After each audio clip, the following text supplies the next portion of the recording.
അച്ഛന് ഭയങ്കര സന്തോഷം. ഇത് കാത്തു വാങ്ങിച്ചതാ, ഇത് കാത്തു വാങ്ങിച്ചതാ, ഇത് കേൾക്കുമ്പോ അച്ഛൻ്റെ ഫ്രണ്ടിന്റെ അടുത്ത് പറയുമ്പോ എനിക്ക് ഭയങ്കര സന്തോഷമാ. അച്ഛനെക്കാളും സന്തോഷം എനിക്കാ. ഇപ്പൊ അമ്മയ്ക്ക് ഡയമണ്ടിന്റെ ഒരു കമ്മൽ ഞാൻ മേടിച്ചു കൊടുത്തിട്ടുണ്ടെങ്കിൽ അമ്മയുടെ ചോദിക്കും, അമ്മയുടെ ഫ്രണ്ട് ഇതിപ്പം മേടിച്ചതാണോ, കാത്തു എനിക്കത് മേടിച്ചതാ, അങ്ങനെ പറയുമ്പോ എനിക്ക് ഭയങ്കര സന്തോഷമാണ്. അപ്പൊ അമ്മ അവിടെ എന്ത് സന്തോഷിക്കുന്നുണ്ട് അല്ലേ. അമ്മയ്ക്ക് ഞാൻ അബുദാബിയിൽ ഞാൻ അമ്മയും കൊണ്ട് പോയി. ഞാൻ അമ്മയെ കൊണ്ട് ജ്വല്ലറി കയറിയപ്പോൾ ഞാൻ അമ്മയ്ക്ക് വള മേടിച്ചു കൊടുത്തു, ഡയമണ്ടിന്റെ കമ്മൽ മേടിച്ചു കൊടുത്തു, പിന്നെ റിങ് മേടിച്ചു കൊടുത്തു, മാല മാറ്റി മേടിച്ചു കൊടുത്തു. ഇതൊക്കെ അമ്മയ്ക്ക് വേണമെന്നൊന്നും പറയില്ല കേട്ടോ, ഇതുവരെ ഒന്നും വേണമെന്ന് പറഞ്ഞിട്ടില്ല.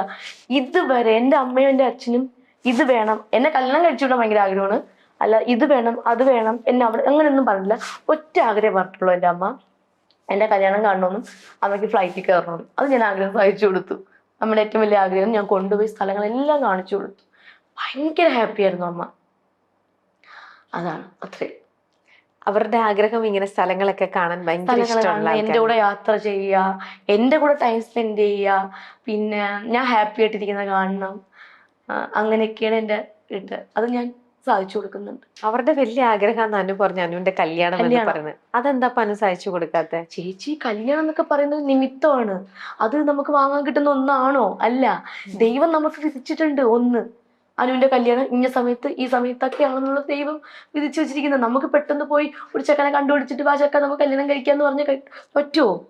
പറ്റില്ല, ഒരിക്കലും പറ്റില്ല. അതൊക്കെ അതിന് സമയമുണ്ട് ദാസ, ഞാൻ വെയിറ്റ് ചെയ്യും. നമുക്ക് അതൊക്കെ ഒരു വഴി കൂടെ പോട്ടെ, നമുക്ക് വേറൊരു വഴി കൂടെ കുറേ കാര്യങ്ങൾ വരികയാണ്. സിനിമ ചെയ്യണം, സിനിമയാണ് ഏറ്റവും വലിയ ആഗ്രഹം, എൻ്റെ ആഗ്രഹം. അനുവിനപ്പം അറേഞ്ച്ഡ് മാരേജ് ആണോ അതല്ല ലവ് മാരേജ് ആണോ? എന്തായിരിക്കും? ഇപ്പൊ അങ്ങനെ ഒന്നുമില്ല ചേച്ചി. നല്ലൊരു മനുഷ്യനല്ല, നല്ലൊരു മനുഷ്യനായിരിക്കണം. ഇപ്പോഴത്തെ ഈ ഒരു ജനറേഷനിൽ നോക്കുകയാണെങ്കിൽ നല്ലൊരു മനുഷ്യനായിരിക്കണം, അത്രേ ഉള്ളൂ. വലിയ ആഗ്രഹങ്ങളൊന്നുമില്ല. അയാൾക്ക് അതുണ്ടോ ഇതുണ്ടോ അങ്ങനെയാണോ ഇങ്ങനെ നല്ല സ്വഭാവം, റിച്ച് ആവണം, അയാൾ കളറോ അല്ലെങ്കിൽ അയാളുടെ ബോഡി ഇങ്ങനെ ആയിരിക്കണം അങ്ങനെ ആയിരിക്കണം, ജിമ്മായിരിക്കണം എന്നല്ല, ഹെൽത്ത് നന്നായിട്ട് നോക്കുന്ന ആളായിരിക്കണം. അതെനിക്ക് നിർബന്ധമാണ്. പിന്നെ നന്നായിട്ട് എന്നെ മനസ്സിലാക്കുന്നതും പിന്നെ നല്ല സ്വഭാവം ഉണ്ടായിരിക്കണം. ചീറ്റ് ചെയ്യാൻ പാടില്ല. അല്ലെങ്കിൽ എന്താ പറയുക, നമ്മൾ കൂടെ നിൽക്കുക ലൈഫ് ലോങ്. ഞാൻ മരിക്കുന്നത് എൻ്റെ കൂടെ ഉണ്ടാവണം. എൻ്റെ അച്ഛനും അമ്മയാണോ എങ്ങനെയാണോ ജീവിക്കുന്നത് അതുപോലെ എനിക്ക് ജീവിക്കണം. അപ്പൊ അച്ഛനും അമ്മയും വേറെ ഇങ്ങനെ അറേഞ്ച് മാരേജ് ഒക്കെ മാട്രിമോണിയിൽ അവരെനിക്ക് വിട്ടു തന്നിരിക്കുക. അവർക്ക് ഇപ്പൊ ഞാൻ അമ്മ 3 വർഷമാണ് എൻ്റെ കൂടെ ഈ ഇൻഡസ്ട്രിയിൽ എൻ്റെ കൂടെ വന്നത്. പിന്നെ ഞാനായിരുന്നു ഒറ്റയ്ക്ക് പോകുന്നതും വരുന്നതൊക്കെ. അപ്പൊ അവർക്ക് എന്നെ ഒരു വിശ്വാസമുണ്ട്, ഞാൻ ചെയ്യുന്ന എല്ലാ കാര്യങ്ങളും ഞാൻ ആലോചിച്ച് 1, 2, 3 തവണ ചിന്തിച്ചിട്ടേ ചെയ്യുള്ളൂ എന്ന്. അപ്പൊ ഒരാളെ ഞാൻ തിരഞ്ഞെടുത്താലും അവർക്കറിയാം നല്ലതോ ചീത്തയാണോ എന്ന് അവർക്ക് നന്നായിട്ട് അറിയാം. ഇനിയിപ്പൊ അതും തെറ്റിപ്പോയാലും അത് വിധിയാണെന്ന് അവർ വിചാരിച്ചോളും. പിന്നെ അവർക്ക് ഒരാൾ വിധിച്ചിട്ടുണ്ടെന്ന് അവർക്ക് നന്നായിട്ട് അറിയാം. ഞാൻ പറഞ്ഞ് മനസ്സിലാക്കിയിട്ടുണ്ട്.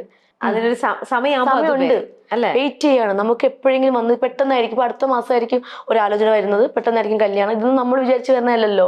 എല്ലാം അതിന്റെ വഴിയിൽ നമുക്ക് തലയിങ്ങനെ കറങ്ങിക്കൊണ്ടിരിക്കുകയാണ്. അത് വിധിച്ചതേ നടക്കുള്ളൂ. അത് ഇനി ലവ് മാരേജ് ആണെങ്കിലും അറേഞ്ച്ഡ് ആണെങ്കിലും നമ്മൾ അതിന്റെ ഡെസ്റ്റിനി എന്ന് പറയും.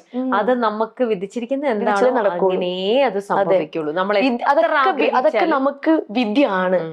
ഇനി എത്ര ഞാൻ ഇനി എത്ര എന്നെ ഇപ്പൊ എല്ലാരും പൊക്കി നിർത്തിയാണെങ്കിലും ഒരു നിമിഷം മതി എന്നെ താഴെ ഇടാൻ വേണ്ടി, അതും വിധിയാണ്. അങ്ങനെ വരുള്ളൂ. എല്ലാം സഹിച്ചും ക്ഷമിച്ചും നിൽക്കുക. അതെ, ശരിക്കും എല്ലാം വിധി തന്നെയാണ്. നമുക്ക് അനുഭവിക്കാൻ യോഗമുണ്ടെങ്കിൽ അനുഭവിക്കും. നമുക്ക് എപ്പോഴും സന്തോഷം കിട്ടണമെന്നില്ല.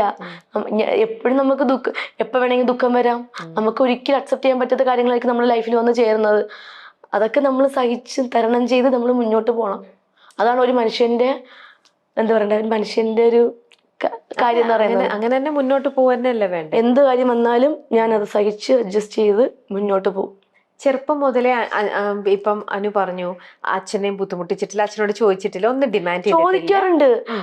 കുഞ്ഞിലേക്ക് ചോദിക്കും എന്ന് പറഞ്ഞാൽ അച്ഛൻ 100 വേണം 1000 വേണം അങ്ങനെയൊന്നുമല്ല ചോദിക്കുന്നത്. അച്ഛന്റെ മേശപ്പുറത്തിരിക്കുന്ന ചില്ലറ പൈസയൊക്കെ ഞാൻ അടിച്ചു മാറ്റി കൊണ്ട് പോകാറൊക്കെ ഉണ്ടായിരുന്നു. അങ്ങനെയൊക്കെ ചെയ്യും കേട്ടോ. അച്ഛനറിയാം എനിക്ക് വേണ്ടി ഇട്ടിരിക്കുന്നത് അച്ഛൻ. ഇപ്പോഴൊക്കെ അച്ഛൻ പറയുന്നത് എടി കള്ളി അത് നിനക്ക് വേണ്ടി വെച്ചിരിക്കുന്നതാ, എനിക്കറിയാം നീ എടുത്തോണ്ട് പോകുന്നതൊക്കെ. പിന്നെ ഞാൻ എന്ത് പൊട്ടനാണോ, എന്റെ മേശപ്പുറത്ത് 1000 രൂപ അല്ല 1000 10 രൂപ കിടക്കുമ്പോ നീ എടുത്തോണ്ട് പോകുമ്പോ എനിക്ക് ാണ് എന്റെ വിചാരം. അച്ഛനറിയാതൊക്കെ. എനിക്കറിയാം എൻ്റെ അച്ഛനും അമ്മയും എന്നെ എങ്ങനെയാണ് വളർത്തിയത്. എല്ലാ അച്ഛനമ്മമാരും മക്കളെ വളർത്തുന്നത് ഭയങ്കര കഷ്ടപ്പെട്ടാ. അപ്പൊ ഞാനെന്നൊരു വ്യക്തി മനസ്സിലാക്കുന്നു. എൻ്റെ അച്ഛൻ രാവിലെ പോകുന്നു. എൻ്റെ അച്ഛൻ ബിസിനസ് ആയിരുന്നു കരിപ്പെട്ടിയിലൊക്കെ. അപ്പൊ അച്ഛൻ പോയി കഷ്ടപ്പെട്ടെടുത്തു, വേർത്ത് കുളിച്ചു വരുന്നു പാവം. ഓഹ് എന്ത് കഷ്ടമല്ലേ.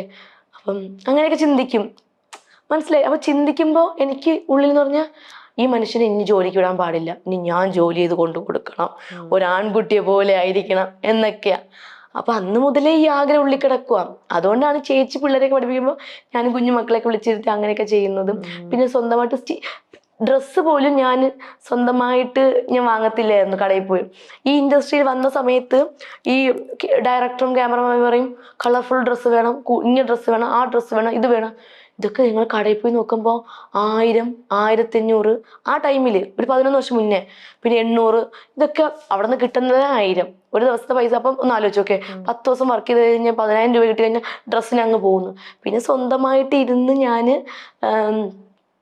യൂട്യൂബിൽ കയറി സ്റ്റിച്ചിങ് പഠിച്ചു, തുണിയെടുത്ത് അതുപോലെ സ്റ്റിച്ച് ചെയ്താണ് ഞാൻ സ്റ്റാർ മാജിക്കിൽ ഇട്ട മിക്ക ഡ്രസ്സും ഞാൻ സ്റ്റിച്ച് ചെയ്തിട്ടതാണ്. അത് അവിടെയുള്ള എല്ലാ ആർട്ടിസ്റ്റുകൾക്കും അറിയാം. ആണോ? ഞാൻ ഇടുന്ന ഡ്രസ്സെല്ലാം സ്വന്തമായിട്ട് സ്റ്റിച്ച് ചെയ്തത്. അതിന് സന്തോഷമാണ് എനിക്കത്. കാരണം പൈസ വെറുതെ കളയാൻ വയ്യ എനിക്ക്. എന്തിനാ വെറുതെ ഡ്രസ്സ് കാശ് കൊടുത്ത് ഡ്രസ്സ് മേടിക്കുന്നത്, കളയുന്ന എന്തിനാ പൈസ കൊടുത്തിട്ട്. അപ്പൊ നമുക്ക് അതാണ് നമുക്ക് പറ്റാത്ത ഒന്നുമില്ല ചേച്ചി. സ്വന്തമായിട്ട് പല മോഡൽ, അപ്പൊ പല ആർട്ടിസ്റ്റുകളും എൻ്റെ ചോദിച്ചിട്ടുണ്ട് എനിക്കും കൂടെ സ്റ്റിച്ച് ചെയ്തുകൊണ്ട് വരാവോ. പക്ഷെ എനിക്ക് പറ്റത്തില്ലത്, കാരണം എനിക്ക് എൻ്റെ അളവേ സ്റ്റിച്ച് ചെയ്യാൻ പറ്റുള്ളൂ. അങ്ങനെ ഒരു കറണ്ടിലെ മെഷീനൊക്കെ എൻ്റെ കൊച്ചിച്ചും ഗൾഫിൽ നിന്ന് കൊണ്ടുവന്നു, അതിലൊക്കെ പഠിക്കും. എനിക്ക് കറണ്ടിലെ മെഷീനും പറ്റും, മറ്റതും പറ്റും. ഇപ്പൊ തയ്ക്കുന്നില്ല കേട്ടോ, ഇപ്പൊ സ്റ്റിച്ച് നമുക്ക് കൊളാവ് തരാൻ ആൾക്കാരുണ്ടല്ലോ. എന്നാ ഇപ്പൊ ഞാൻ അങ്ങനെ ഇഷ്ടമാണ് എനിക്ക് എല്ലാം.